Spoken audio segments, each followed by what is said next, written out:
नांदगाव कृषी उत्पन्न बाजार समितीत शेतकरी आक्रमक। नांदगाव रोड येथे रास्ता रोको करत आंदोलन करण्यात आले।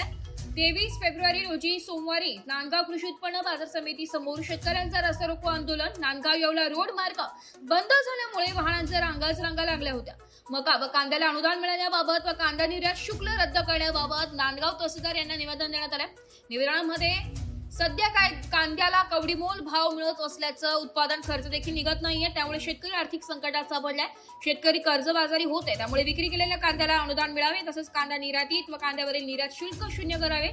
त्याचप्रमाणे कांद्याप्रमाणे मका पिकाचीही तीच अवस्था आहे। मका ही हमी भावापेक्षा 1000-1200 रुपये कमी किमतीचे विक्री होते, त्याचीही उत्पादन खर्च निघत नाहीये, त्यामुळे विक्री केलेल्या मकाला सरकारने तत्काळ अनुदान द्यावे। सरकारने शेतकऱ्यांच्या मागण्यांचा त्वरित विचार करावा, अन्यथा अधिक तीव्र आंदोलन करण्यात येईल याची नोंद घ्यावी व याला सर्वस्वी शासन जबाबदार असे आवाहन शेतकरी संघटनातर्फे करण्यात आले असून नांदगाव पोलीस निरीक्षक दिगंबर भदाणे यांच्या मध्यस्थीने आंदोलन सध्या मागे घेण्यात आले। हा उत्पादन खर्चाच्या अत्यंत कमी दराने विक्री होते। शेतकऱ्यांचा उत्पादन खर्चही देखील निघत नाही। आज आपण जर बघितलं मजुरीचे दर काय झाले, ऑक्टोबर महिन्यामध्ये झालेल्या अवकाळी पावसाने शेतकऱ्यांचं रोपांचं अतोनात नुकसान झालं, मका पिकाचं नुकसान झालं। त्यामध्ये शेतकऱ्यांनी 2,500 ते 3,000 रुपये किलोचं बियाणं घेतलं, म्हणजे एकरी 4 किलो बियाणं लागतं, 10-12 हजार रुपयाचा एक्स्ट्रा खर्च झाला। अशा अवस्थेत शेतकऱ्यांनी ते बियाणं रोप जगवलं, कांदे लावले आणि आपला माल बाजारात आणल्यानंतर तो अक्षरशः कवडीमोल भावाने विक्री होते। 1-2 नग जर वगळले तर बाकीच्या सरासरी 500 ते 600 रुपये दराने माल विक्री होतो। काही शेतकऱ्यांनी मुद्दा मांडला तो म्हणजे तो बाजार समितीच्या अंतर्गतला विषय। आपल्याला राज्य सरकार केंद्र सरकारपर्यंत जो मुद्दा पोहोचायचा आहे त्याच्यावर आपण फोकस करू। आणि दुसरा मक्याचा विषय, मागच्या काळामध्ये नाफेडची नोंदणी झाली।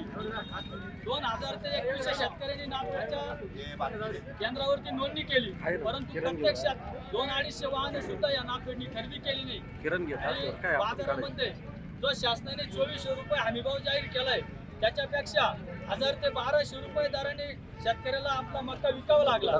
तर आमची मागणी आहे की जो विक्री झालेला कांदा आहे आणि होणार आहे, जो कमी भावात विक्री होणार आहे आणि आधी कमी भावात जो विक्री झालेला आहे त्याला किमान 1000 रुपये तरी अनुदान प्रति क्विंटल मिळालं पाहिजे।